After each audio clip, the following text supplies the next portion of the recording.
하나님의 말씀 함께 보겠습니다. 시편 37편 12절에서 26절 말씀 함께 보시겠습니다. 구약성경 시편 37편입니다. 12절에서 26절까지 하나님의 말씀 잘 하신 대로 한 절씩 교육하겠습니다. 악인이 의인 지기를 꾀하고 그를 향하여 그의 일을 가는도다.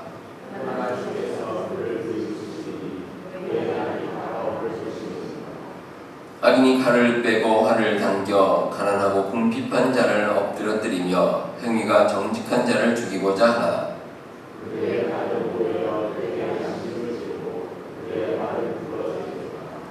의인의 적은 소유가 악인의 풍부함보다 낫도다.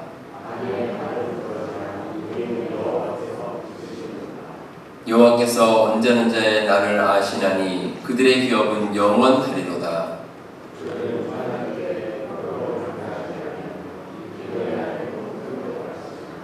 악인들은 멸망하고 여호와의 원수들은 어린 양의 기름같이 타서 연기가 되어 없어지리로다.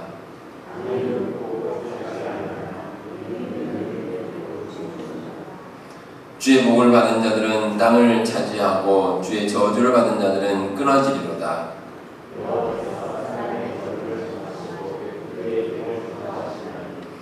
그는 넘어지나 아주 엎드러지지 아니하면 여호와께서 그의 손으로 붙드심이로다.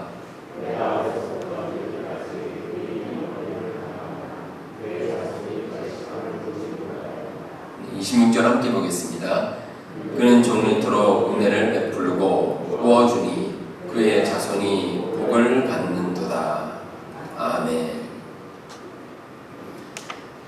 언젠가 어느 방송에서 경찰관 한 분이 이런 말씀하시는 것을 제가 들었습니다. 그분 말씀이 세상에는 두 종류의 사람이 있습니다. 한 종류는 법 없이도 사는 사람이고 또 한 종류는 법 없으면 못 사는 사람입니다. 이렇게 이제 말씀하셨습니다.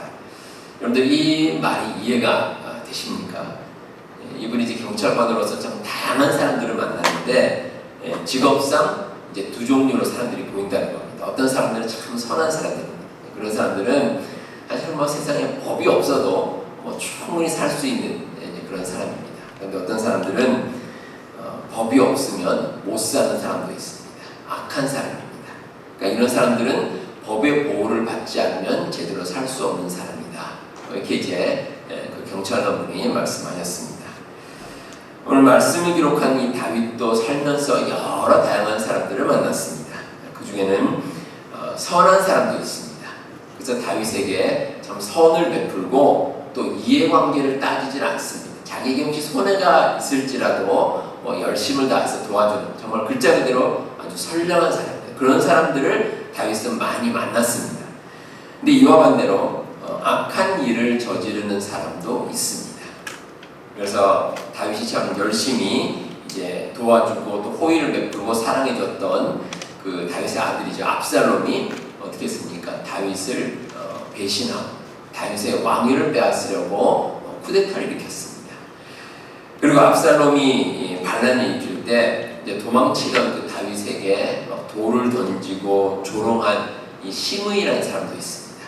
근데 이 사람은 사실 다윗과 큰 이해관계가 없음에도 다윗이 권력을 잃으니까 다윗을 조롱하고 놀리고 핍박하고 온갖 저주를 다 퍼붓습니다.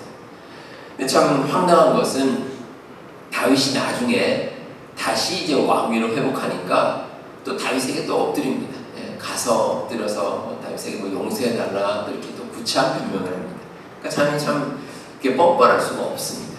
그러니까 다윗이 살면서 참 다양한 사람들을 만난 겁니다. 근데 이렇게 다양한 사람들을 다윗이 만나는 가운데 의인과 악인의 삶이 어떻게 구별이 되는지 분명하게 목격을 했습니다. 그러니까 오늘 말씀은 다윗이 나이가 이제 많이 들어서 다윗의 말년에 지은 시인데, 그러니까 오랜 세월을 살아오면서 뒤를 돌아보니까 그렇다는 겁니다. 의인은 하나님께서 지켜주시고 악인은 결국은 망하는구나. 이걸 이제 다윗이 마지막에 깨닫게 됐습니다. 자, 오늘 말씀을 통해서 이 의로운 사람들은 어떻게 하나님의 복을 받고 하나님께서 지키시는가, 우리가 한번 살펴보도록 하겠습니다.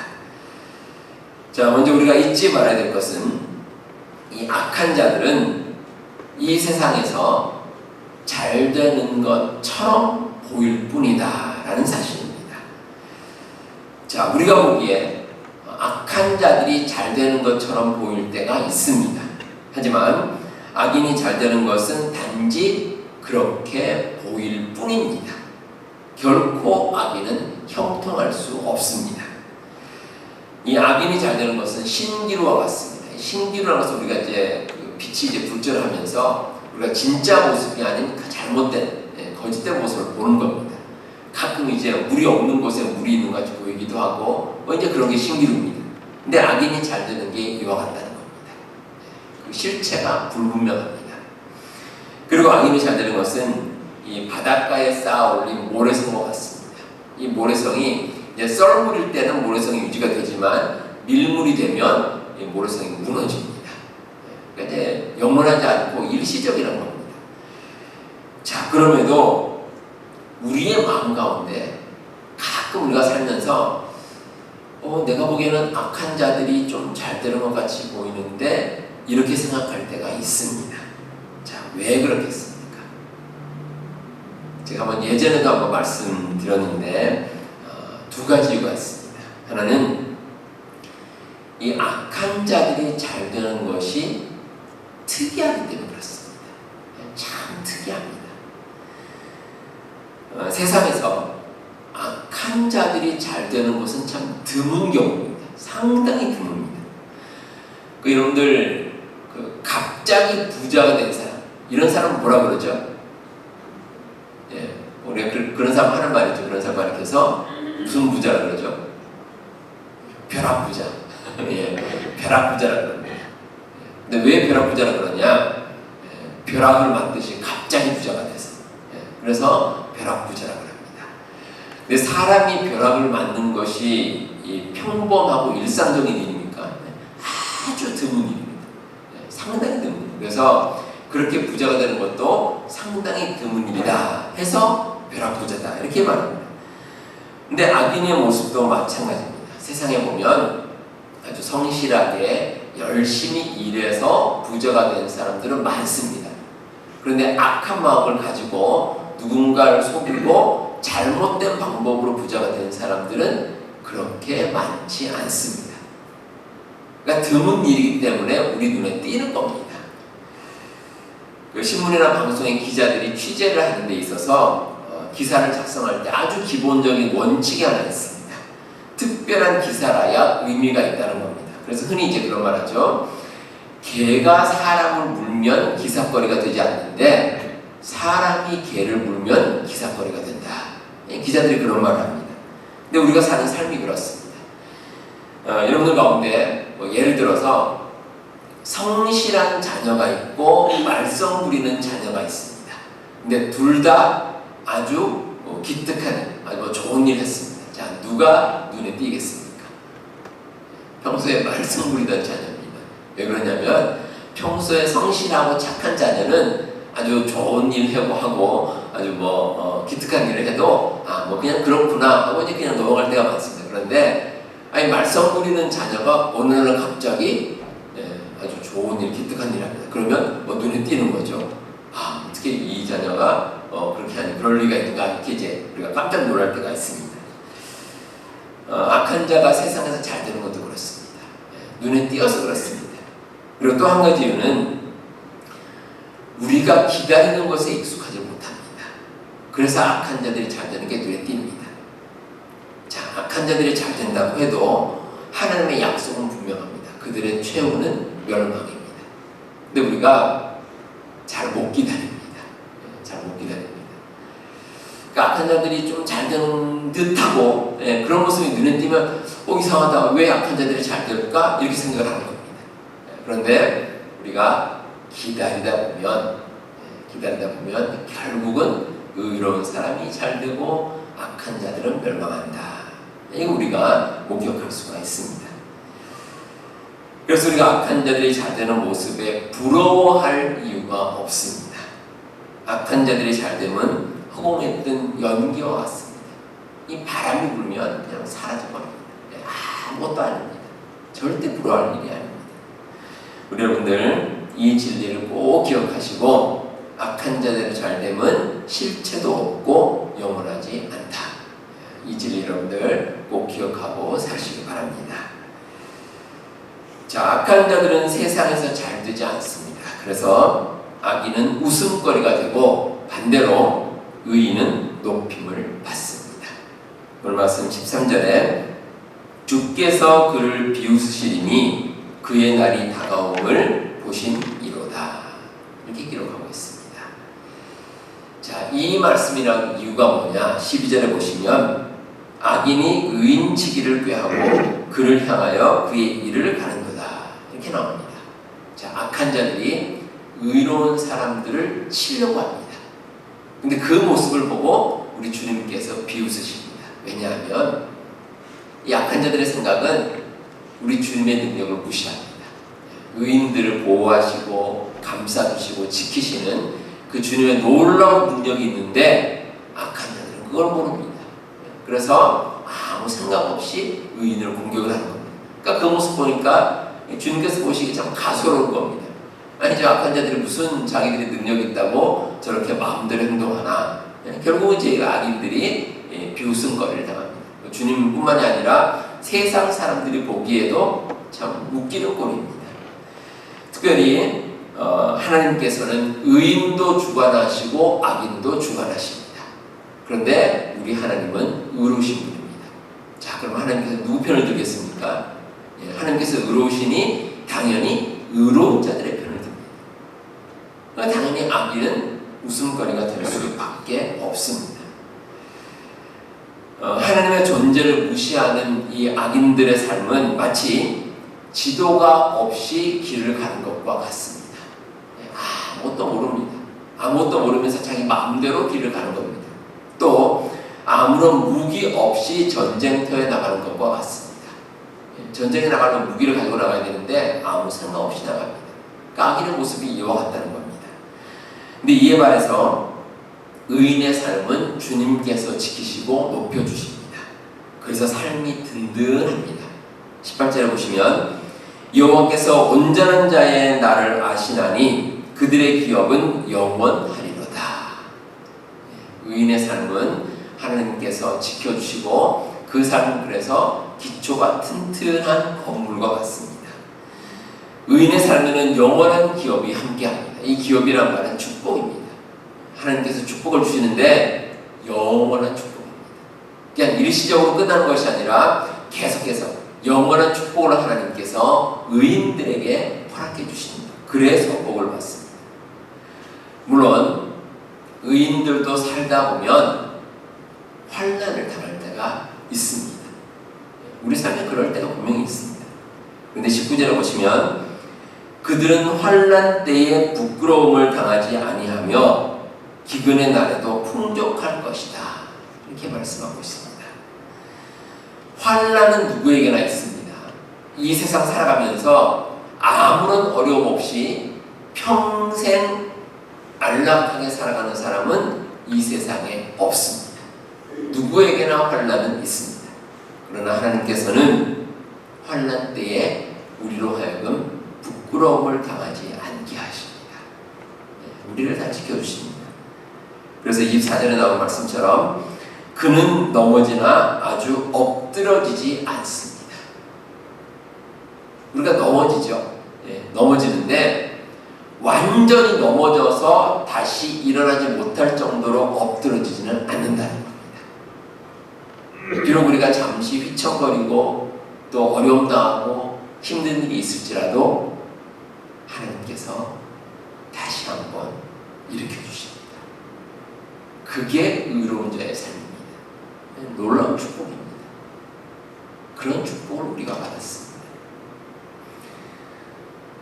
이렇게 의인은 하나님께서 지키시고 또 형통한 삶을 살기 때문에 이 세상에서도 선한 영향력을 끼치고 이 세상을 살아갑니다.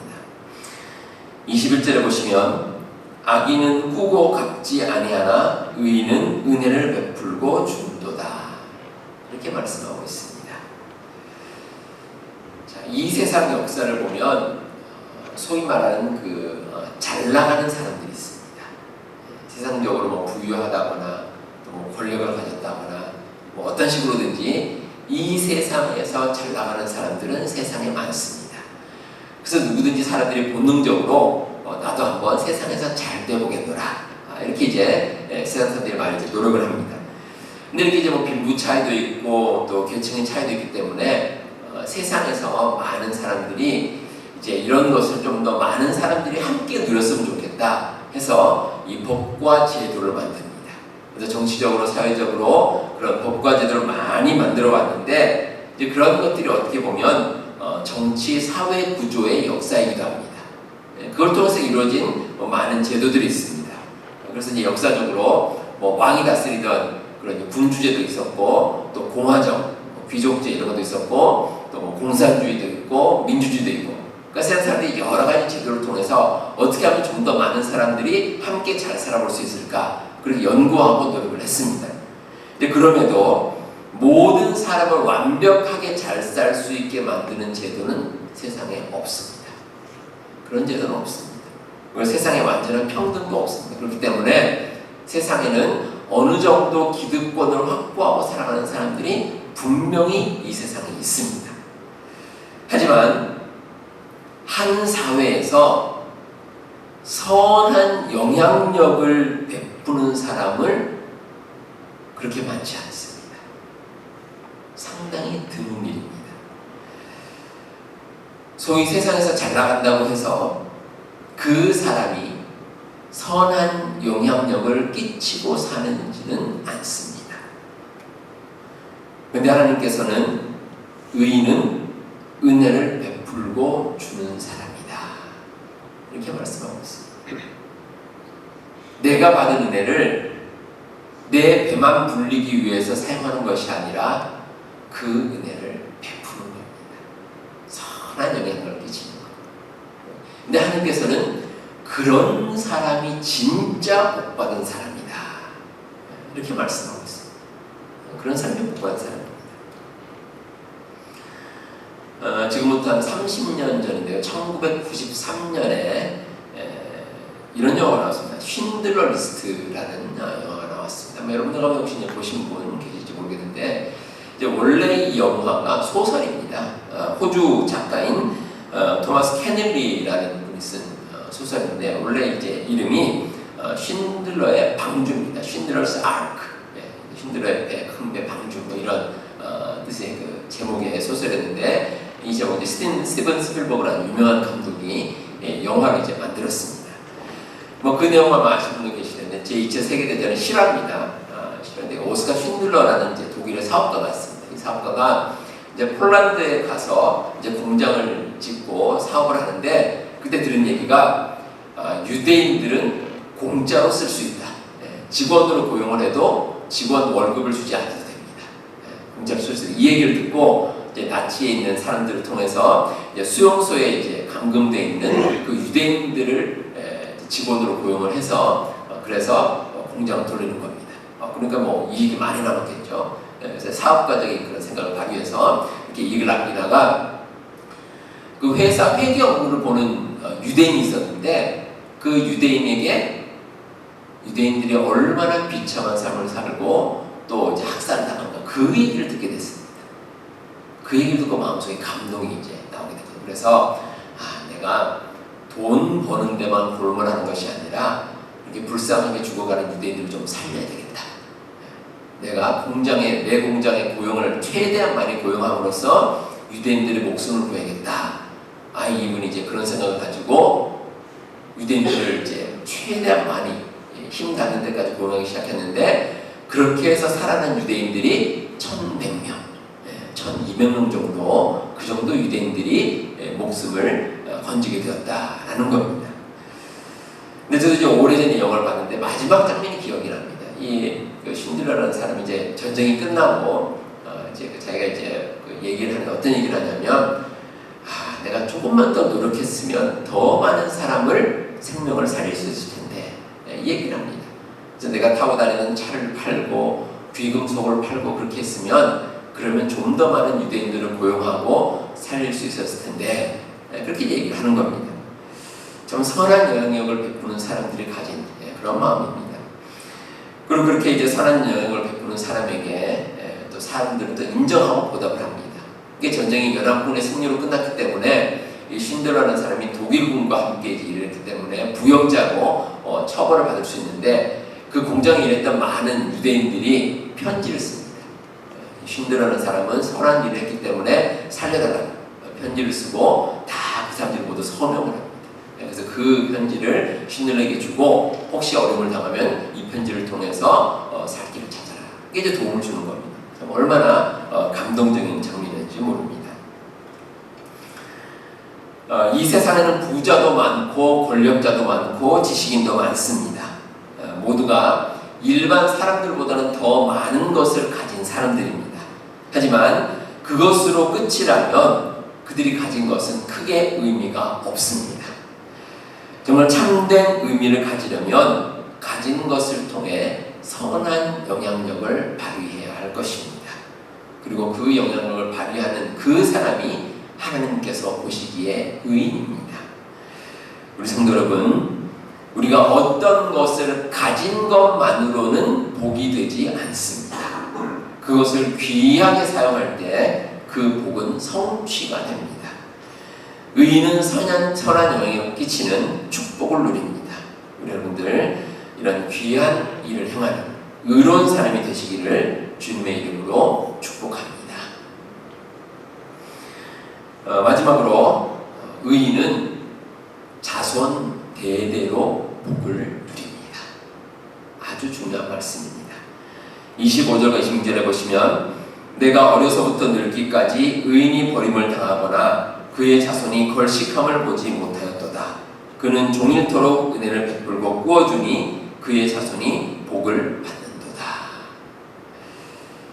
자, 다윗은 오랜 세월 살아오면서 다양한 사람을 만났습니다. 그런데 그 시간 동안, 그 오랜 삶을 살아오는 동안에 의인이 버림을 받거나 걸식하지 않는다.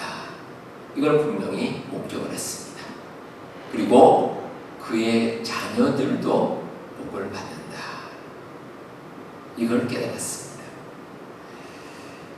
자, 이 축복의 원리는 다윗의 시대에만 적용되는 것이 아닙니다. 우리도 똑같습니다. 우리가 의롭게 살면서 선한 영향력을 끼치고 살아가면 우리의 자녀들도 똑같이 복을 받습니다. 놀라운 하나님의 축복입니다. 한 가정에는 그 가정이 가진 가치관이 있습니다. 이 의롭고 선하게 살아가고자 하는 그런 마음을 가지고 힘써 선한 영향력을 끼치면 그 마음이 대대로 이어집니다. 내 자녀들도 함께 복을 누리고 살아갈 수 있다는 것입니다. 우리가 하나님께 주시는 복을 대대로 받는 것은 참 귀한 일입니다. 가족 구성원들이 모두 하나가 되어서 정말 힘써 선한 영향력을 끼치면 그 축복은 대대로 이어집니다. 하나님께서 지켜주십니다. 이번 주 수요일부터 금요일까지 백투스쿨 특별 기도회가 있습니다. 이제 긴 여름방학을 마치고 우리 자녀들이 이제 학교로 다시 돌아가게 됩니다. 또 이제 상급 학교로 진학하는 졸업생들은 이제 새로운 학교에서 또 학업을 이어가게 될 것입니다.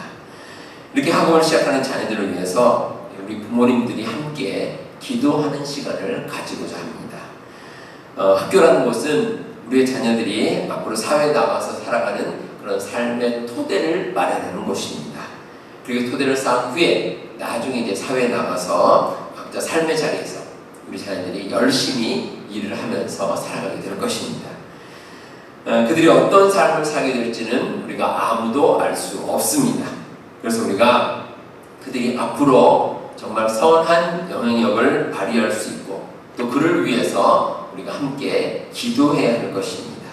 어떤 분야에서 일하든지 무엇을 하느냐보다 어떻게 살아가느냐, 그게 정말 중요한 것입니다. 이미 자녀가 졸업하신 분들도 함께 동참할 수 있기를 바랍니다. 우리가 사랑하는 자녀를 위해서 기도하는 시간이기 때문에 자녀를 두신 분들은 누구나 함께 하셔도 좋습니다. 우리가 살아가는 인생은 한 번입니다. 그래서 어떤 방향으로 살아가느냐가 정말 중요합니다. 우리가 주님을 바라보고 살아가면 그 삶에는 실패가 없습니다.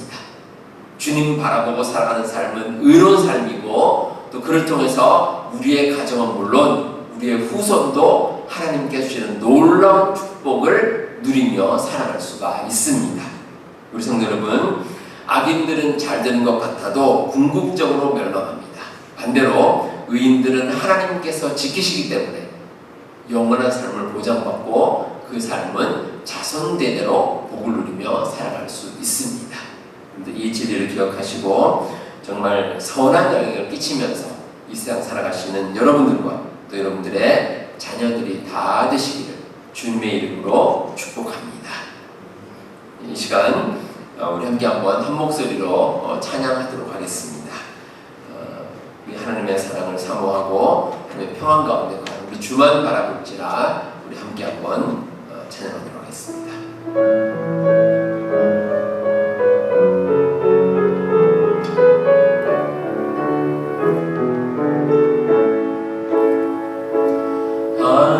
하나님의 사랑을 사모하는 자, 하나님의 평안을 바라보는 자, 너의 모든 것 창조하신 우리 주님이 너를 얼마나 사랑하시는지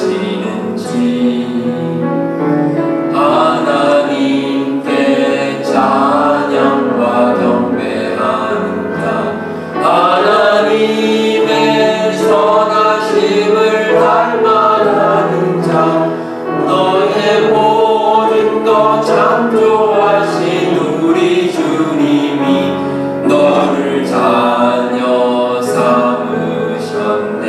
하나님 사랑의 눈으로, 하나님 사랑의 눈으로 너를 어느 때나 바라보시고, 하나님 인자한 귀로서 언제나 너에게 기울이시니 어둠에 밝은 빛을 비춰주시고, 너의 작은 신음에도 응답하시니 너는 어느 곳에 있든지 주를 향하고 주만 바라볼지라.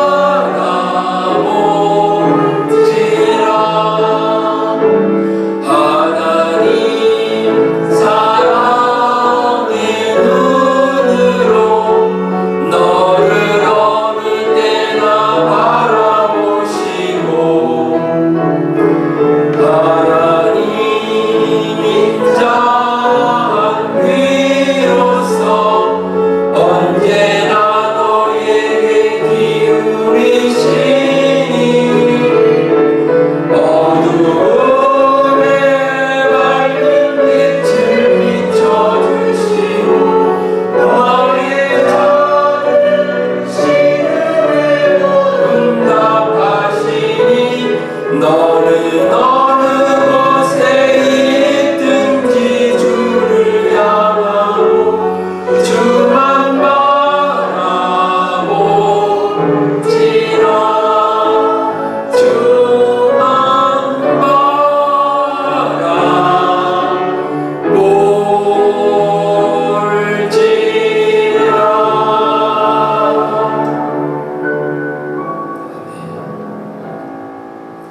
기도하겠습니다.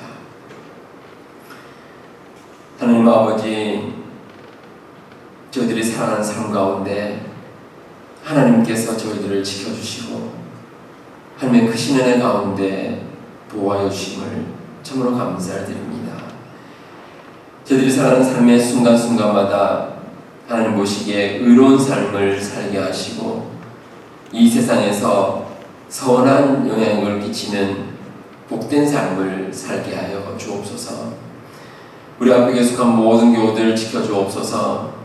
저들의 간절한 마음의 소원을 하나님께서 이루어 주시고 저들이 살아가는 삶의 순간순간마다 늘 하나님께 모든 것 맡기며 살아가는 은혜로운 삶을 살게 하여 주시옵소서.